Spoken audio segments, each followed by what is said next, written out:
Hi, everyone. Thanks for joining us today. I'm seeing a lot of people joining already. I know we're a couple minutes past the hour here. We're going to kick things off in just a minute, but thanks for joining us for our webinar today. Really excited to have Michael and Theja presenting on this topic, and judging by all the response on this, I think you guys are excited too. So I'm really excited to share this information today.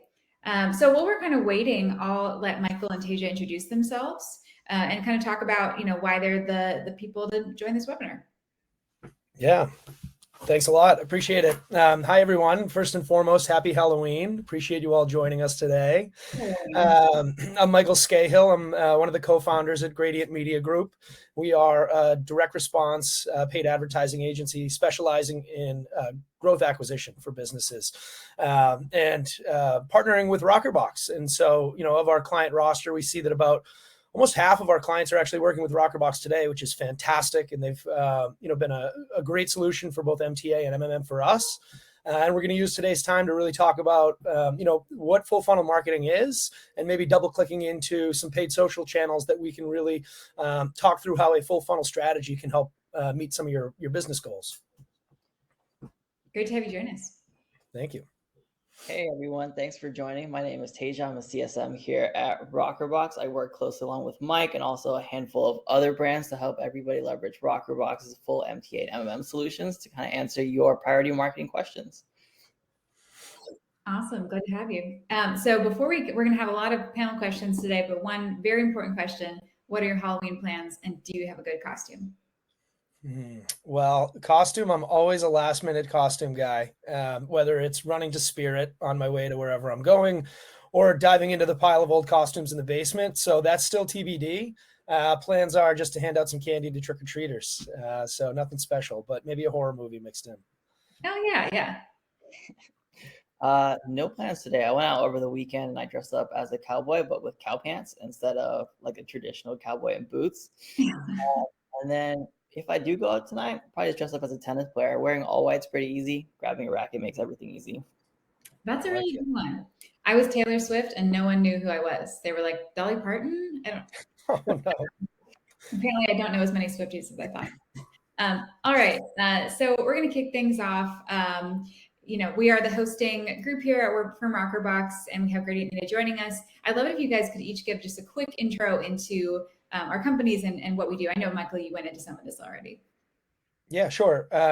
So just to build on that, we started this business in 2021, really looking to bring an experts first on hands approach to how we work with our partners. And so stemming from large agency backgrounds where, oftentimes there is this disconnect between the sales process and the actual implementation of strategies, we at Gradient wanted to kind of flip that relationship on its head where, the folks that we partner with work directly with us. And there is really a cut down on the game of telephone being played when it comes to deciding on a strategy and then implementing that strategy. And so we really like to work extremely closely with our partners intentionally so that we can act upon that and be, quick to pivot directions as we see the data change the story for us. And so really where we specialize from a client perspective is primarily in the e-commerce and subscription space. But that's not to say that we don't test into other verticals, including mobile app, lead gen. But again, primarily we do focus on brands that are within that e-commerce subscription space and looking to grow their customer base. Nice. And like it says on screen, Rockerbox offers a targeted solution for marketers that need to centralize their marketing and spend. But beyond that, what we really look to help solve for is capturing that full path to conversion from that first touch to that last touch, better helping you identify overlapping channels that are most common first touch and last touch channels and overlaps between them. We also ingest spend against each of your marketing placements, which helps you unlock deduplicated CPA and ROAS to truly understand what's performing well, what's underperforming, and then help you re-baseline performance, and also which ultimately drives new channel testing and benchmarking against that new channel testing, which all in favor of the goal of driving macro budgeting and in-channel optimizations. Awesome. All right, thanks, guys. I really wish now we'd done like a Halloween theme. I did not even think about it, like 10 scary things marketers. I don't know, not get on the spot. But we're just going to kick it off. We've got a lot of good information anyways. So Michael, guess first. We're going to start with you on this question. What is full funnel marketing and why is it so important? Yeah, this is fantastic, right? And I think it gives a lot of great context into how we look at marketing strategies for our brands.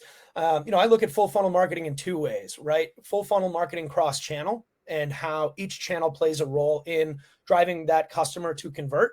And then double clicking into that further, utilizing and maybe more specifically paid social channels and how you can roll out full funnel strategies that ladder back into those core business goals, right? And so when I think about cross-channel full funnel marketing strategies, understanding where TV plays its role in paid search and paid social performance and helping to drive new customer acquisition and demand. And then double clicking into, say, a paid social campaign strategy, how does upper funnel investment, like investment against bidding objectives on traffic, video views, or even simply reach, how do those objectives play into your conversion-based bidding, where we would expect a majority of your spend to go? And so we're going to get into really some of the strategies that brands we're working with now are utilizing to drive successful full funnel marketing goals, marketing achievements. And we're also going to get into that double click for paid social specifically. How can we utilize upper funnel tactics within a silo, within a paid social silo, to better inform our decision making when it comes to budget allocations and goal setting? Yeah, I second a lot of what Mike mentioned there, specifically around like leveraging paid social to really build out that top of funnel, and also understanding how you can leverage in-platform siloed metrics to understand how social is impacting the different pieces of the funnel. For us and a lot of the brands we work with, full funnel is really understanding that the right mix to have at the awareness piece of the funnel, consideration, and then conversion, right? And then understanding how to benchmark against each of those, knowing that they each function in a different way in that funnel. For instance, your awareness campaigns are never going to be expected to have a high ROAS, so it's important to have both primary metrics as well as secondary metrics against those to truly understand what's working well. And where Rockerbox comes in is Rockerbox leveraging all that full path to conversion track really helps you lock down what channels and what campaigns even or tactics are performing truly at that awareness level, and which ones are best performing and how they're overlapping with other pieces of that funnel. And then using this helps to ensure that your customers are getting the right messaging at the right time, especially as holidays coming up. You really want to beef up that upper funnel right before your sales probably all start in 3 weeks. Yeah, that's a fantastic point. I'm glad you brought that up. And it ties into how we approach creative around this topic, right? And so making sure that from a creative standpoint, you have the right content that matches with the right funnel position a customer may be in, whether they have completely new to brand, have never heard of your brand, never heard of your product. In that instance, you may want something that's a little bit more storytelling. Focused on explaining that and knowing that it may not come with strong ROAS, to Theja's point, given that this person has never heard of us before, and there may not be a practical use case for them to convert, whether they're buying a pair of shoes or they're buying insurance. And so with that in mind, how do we structure both our creative and audience strategy to meld together what is going to be right for that individual to convert wherever they sit in their process, right? And so we'll talk about some brands that do that well later on in this presentation. One of those things that comes to mind is just thinking about how insurance companies lean on TV for upper funnel marketing, right? And so you can think of a couple of different examples, whether it's Nationwide or State Farm or Geico. Each one of those insurance companies, I'm sure you've heard their jingle, you know their tagline, and you're not always in a position to buy or change insurance. And so that is, something that we'll build into today, and how that may relate to some smaller brands and some tighter budgets, and really how we can tailor this conversation to thinking about why this is so important. And so I guess maybe using that as a segue, I want to talk through, upper funnel media and oftentimes some of the challenges that we as marketers have in dedicating budget to this, right? And so we've all, been in conversations with finance or with leadership, and we're looking back at last month's performance and we're saying, hey, 5 to 10% of budget was spent against this campaign, and this line item says it wasn't profitable, it wasn't efficient.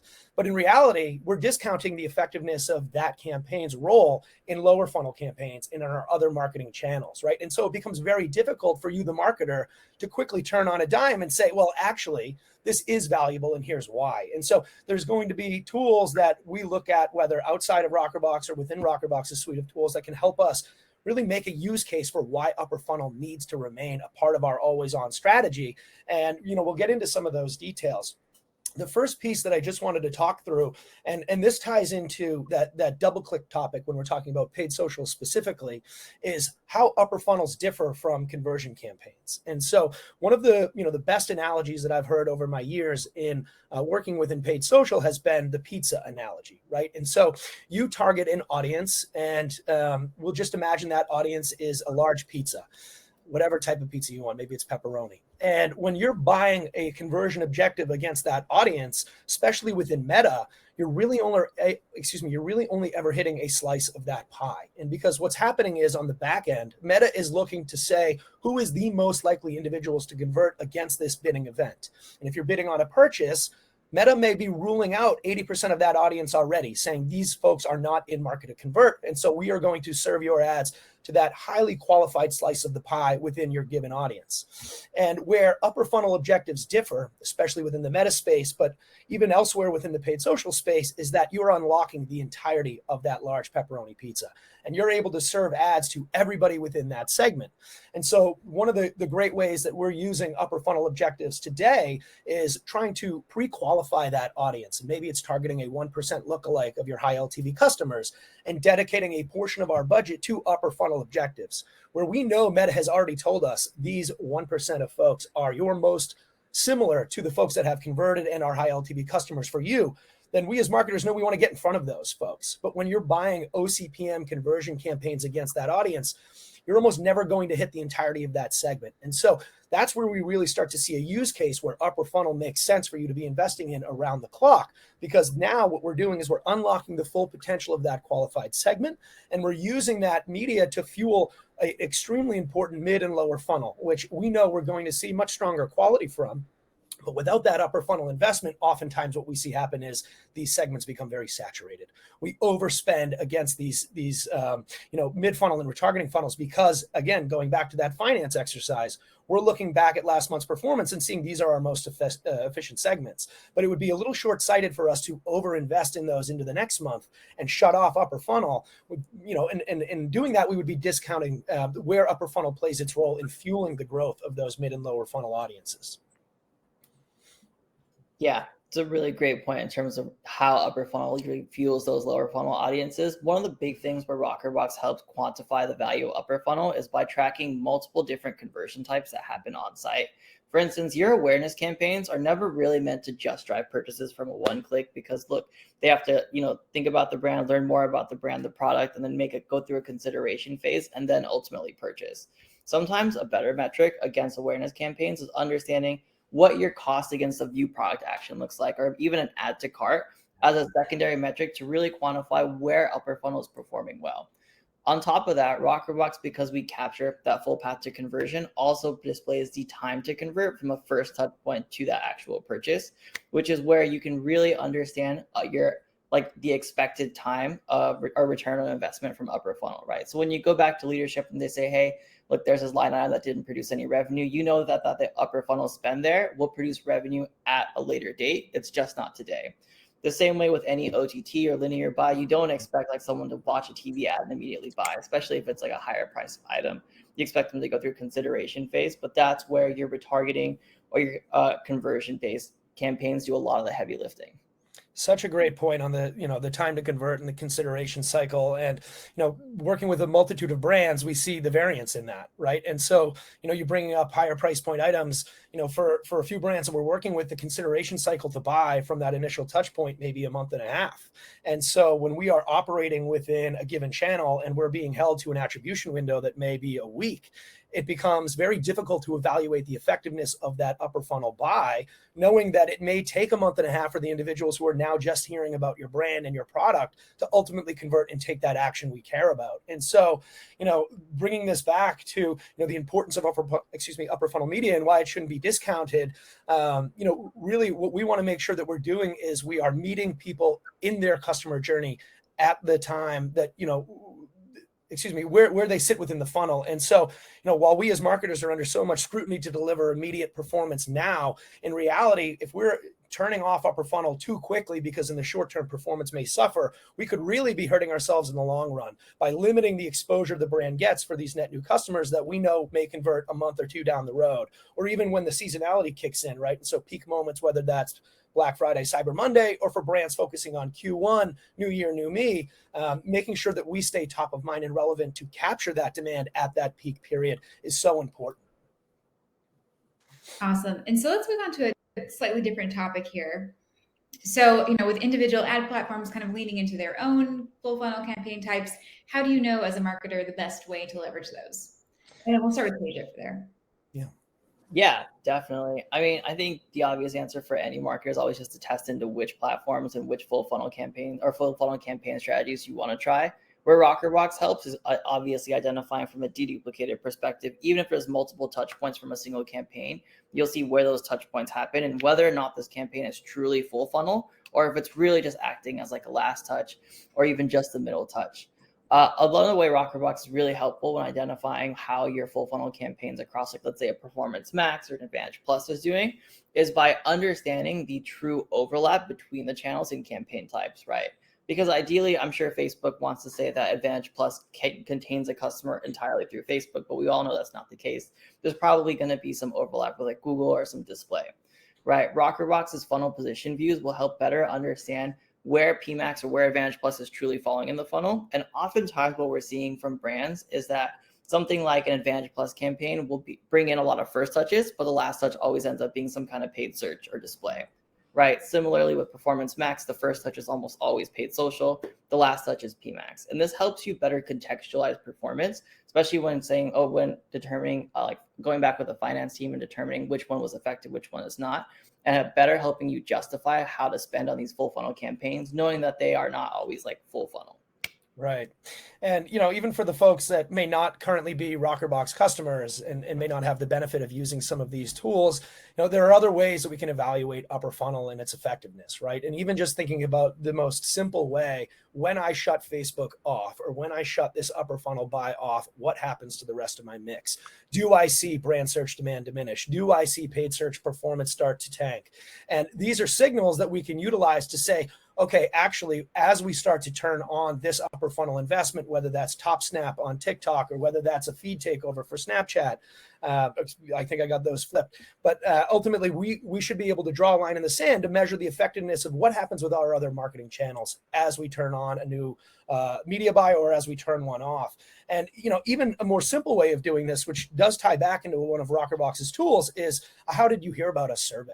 Right. And so especially now, as of late, as we move away from the ability to utilize pixels and tracking and cookies, how did you hear about us is hearing directly from that customer. What initiated your discovery of our brand or of this product?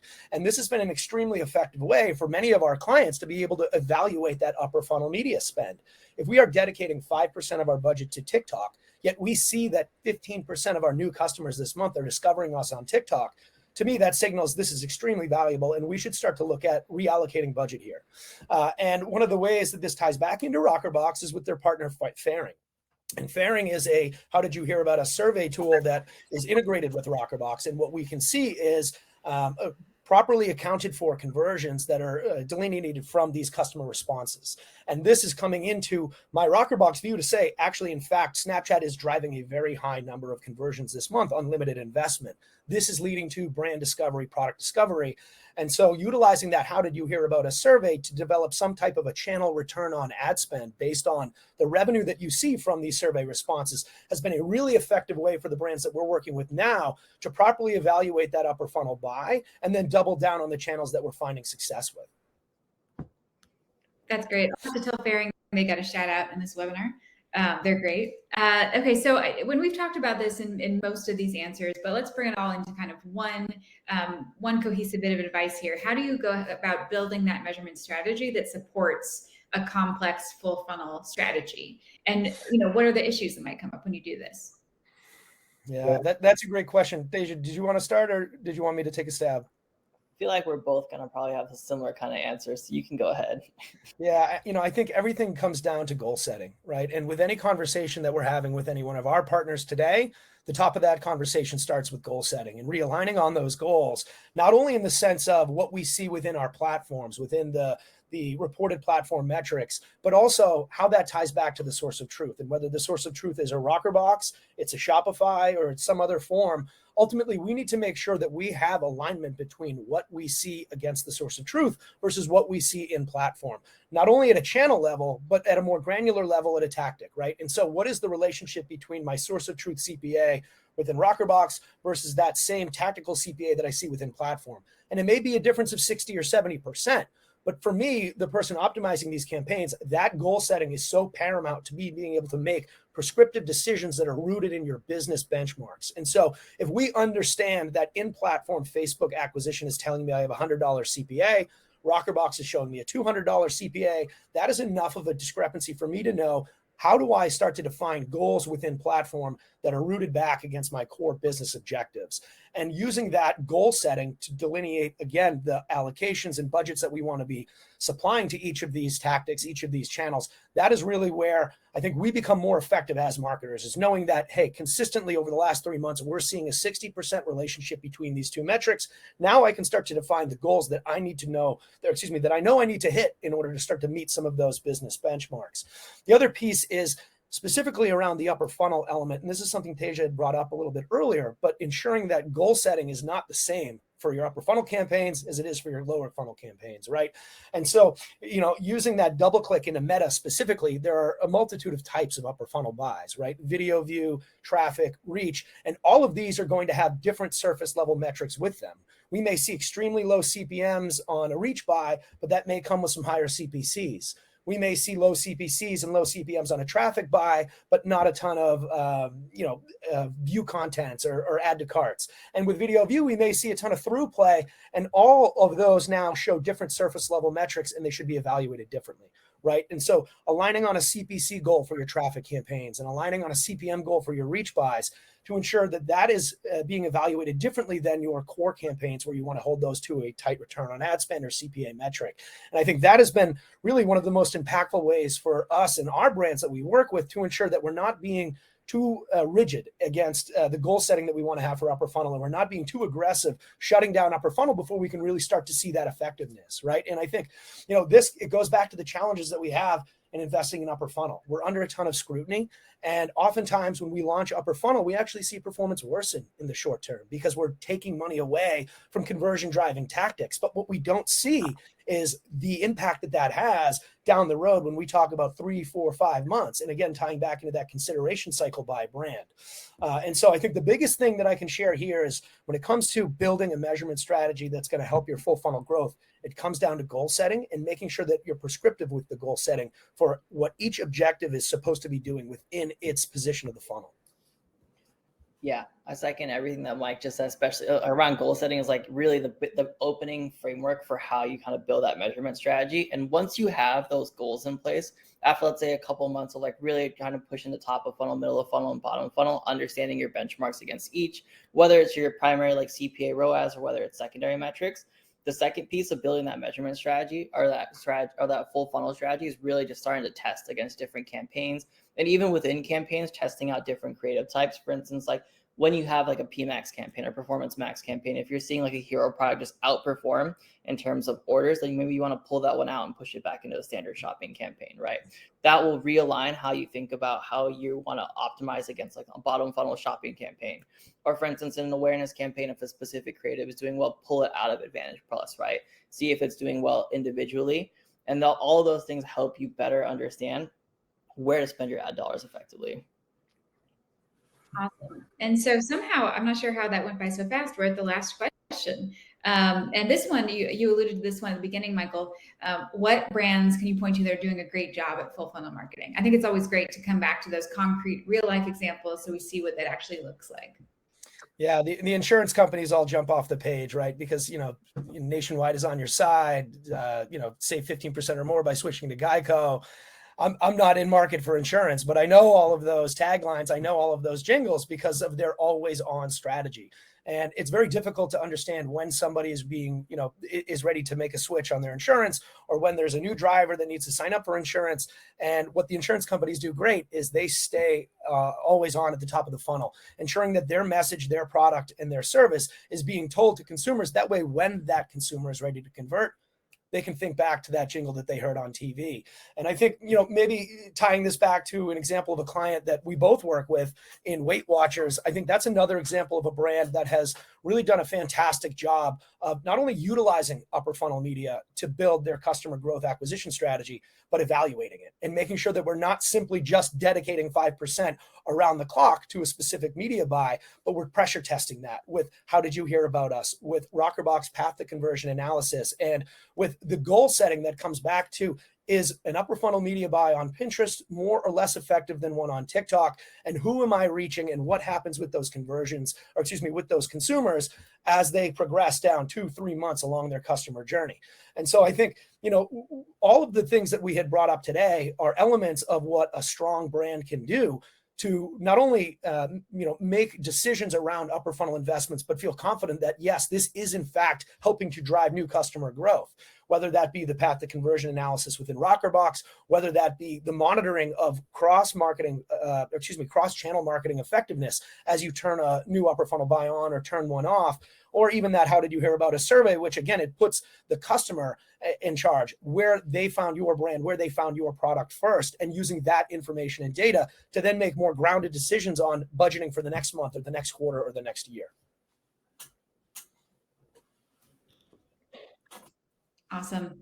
All right. So with that, I think we're going to move into the Q&A portion. So we've just talked for a long time. Now it's all of your turns. So any questions you have about what we've talked about, anything related to full funnel marketing, just go ahead and drop those in the chat.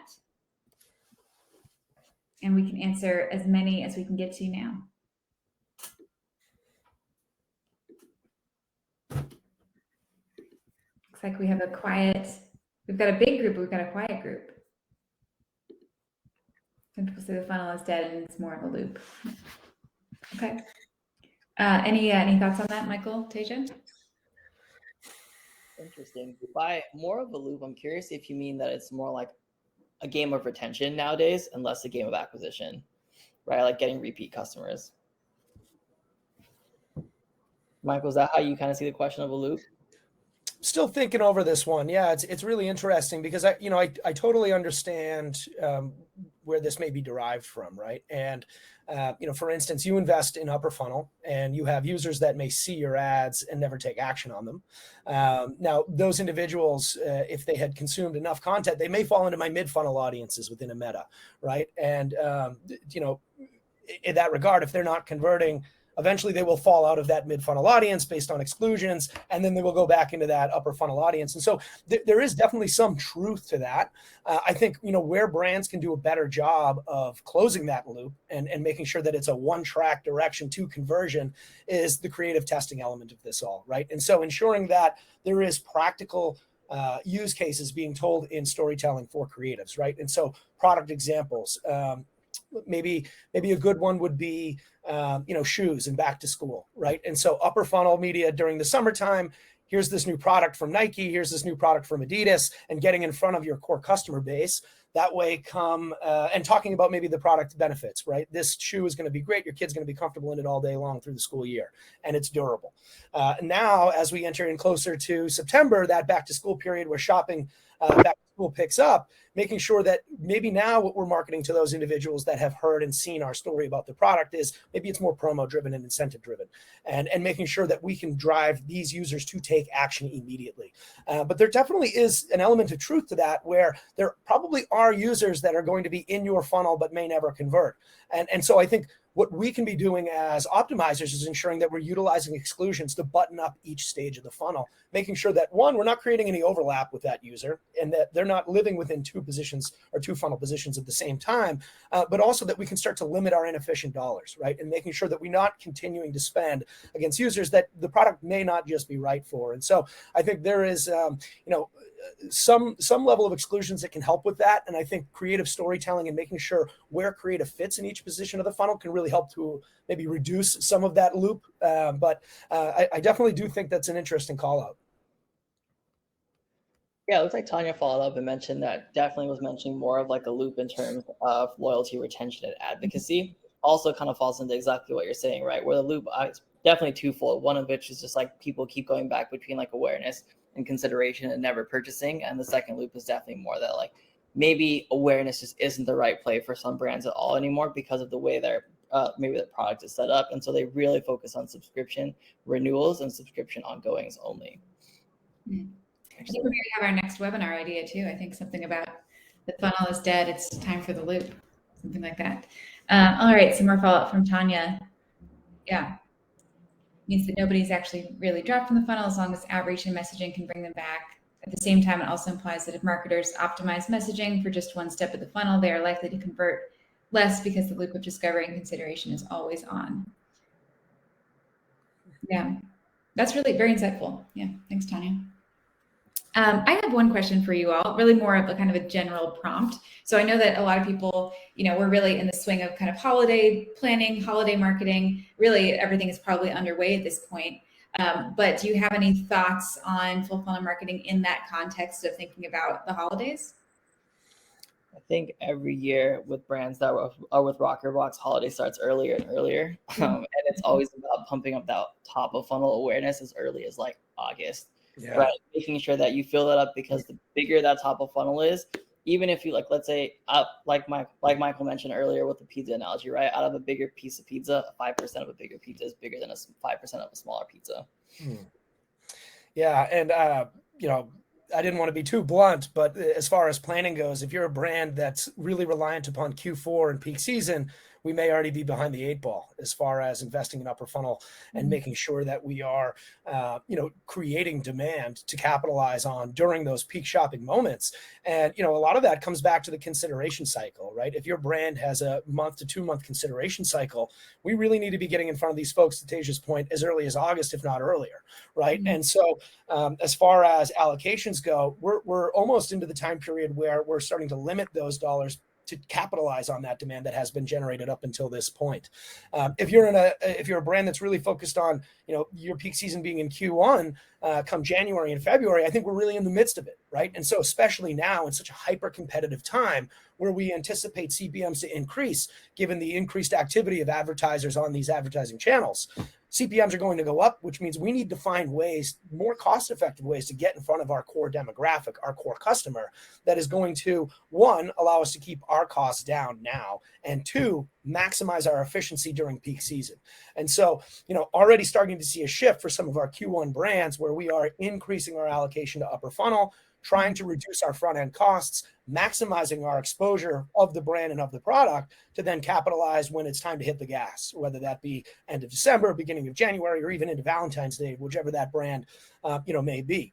And so I think as far as Q4 goes, we're definitely in the thick of it now. And I think to Theja's point, we are seeing brands start earlier and earlier with their promos, with their testing, with their, cyber sales. Already we have several that have cyber sales available to the public. And so I think the sentiment is that as there is an increase in competition, we want to be able to utilize upper funnel to take advantage of, reducing costs to help our business capitalize on that demand later down the road. Awesome. Question from Alexandra. This might be difficult to answer because it's probably case by case, but in insurance or Weight Watchers example, what would be a reasonable customer acquisition cost or ceiling? CAC, if I should set, if I was just looking at upper funnel dollars, awareness spend only. So great question. Yeah, that's a fantastic question. And, it definitely is a little difficult to answer. I do think it is a case by case basis. And, almost, I think almost excluding CAC from the equation in general, right? At least when evaluating the upper funnel campaigns in a silo, because really that campaign is not meant to drive a solid cost per acquisition. And so it may be instances where I'll look at accounts and I'll see, maybe $5,000 to $10,000 worth of spend over an extended period of time with no conversions, right? And the account CPA target might be $100, but that doesn't mean that was not an effective means. And so there are ways in which I will look at overall performance in a silo based on when that upper funnel media was activated and what impact that has on my overall mix, right? And more importantly, have I seen retargeting CPAs and mid-funnel CPAs improve in this time frame where I am investing in upper funnel? Am I seeing paid search CPAs and display CPAs improve as a result of me activating on upper funnel. And so I want to move away from evaluating upper funnel on a CAC basis, because it's very difficult for these campaigns to drive that immediate conversion, knowing that 9 times out of 10, this customer has either never heard of the brand, never seen the product, or maybe even to Tanya's earlier point, they have seen the brand or have seen the product, but it's been 6 months or a year since they've interacted. And so, evaluating these upper funnel campaigns on a CAC can be very, very difficult. For brands with low price points, that may be a little bit easier to do, right? With brands that have higher consideration cycles, higher price points, it becomes very challenging to evaluate these campaigns, given this could be the very first time a consumer has been introduced to our brand or product. All right. Next question here from Mackenzie. Do you see PMAX as an upper funnel or lower funnel tactic? Theja, I know you were kind of talking about that. Yeah. You want to take that one? Yeah, I can take this one. That's a really great question. I think it's really dependent on the type of products you're selling, because I see PMAX across brands all over the place. A lot of the time, so I definitely would say heavier middle to lower funnel, specifically just because PMAX does tend to emphasize a lot of like paid search as well as paid shopping, which is like, where PMAX was originally introduced, and all the top of funnel pieces from PMAX really kind of rely around prospecting, discovery, or YouTube. And so typically a lot more is a lower funnel tactic, and I see it strongly overlapping with paid social. Now, where it gets interesting is when you take a look at the rate of new versus repeat customers that PMAX drives. Leveraging Rockerbox, you can break out new versus repeat across all the different campaigns.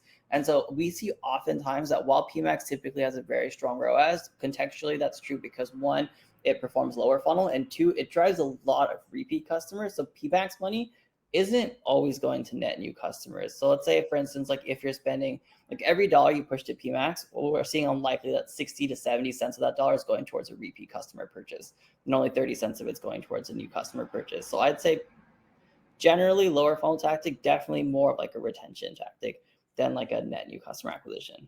Yeah, I totally agree with you, Theja. And it's, we as folks that specialize in both paid social and paid search, we're constantly trying to evaluate where PMAX should sit and what overlap it has with our other efforts, right? And so that percent new to brand and looking at a cost per new customer is so effective for us. And it's an element of the Rockerbox tool that we use constantly, right? And so making sure that, again, when we're evaluating all of our marketing initiatives, where are we seeing the highest percent new to brand? And for many cases, that's going to have a higher LTV associated with it, right? As opposed to a repeat customer, which, yes, they may have strong LTV, but do we need to be paying for them again? And so I think that's a great answer. And it's interesting for us in our day-to-day where we see this overlap between maybe some of our lower funnel objectives within paid social and in a PMAX campaign. That percent new to brand or that new customer CPA becomes that proxy metric we want to look at to evaluate where this should position itself within a given budget for the month.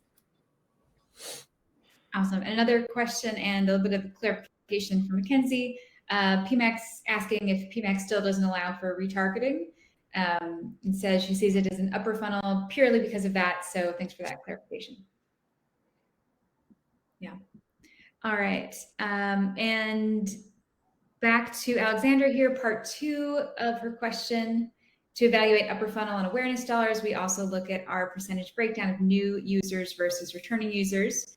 Besides the in-platform and Rockerbox metrics for clicks and impressions, what else do you recommend I look at to measure awareness effect over time?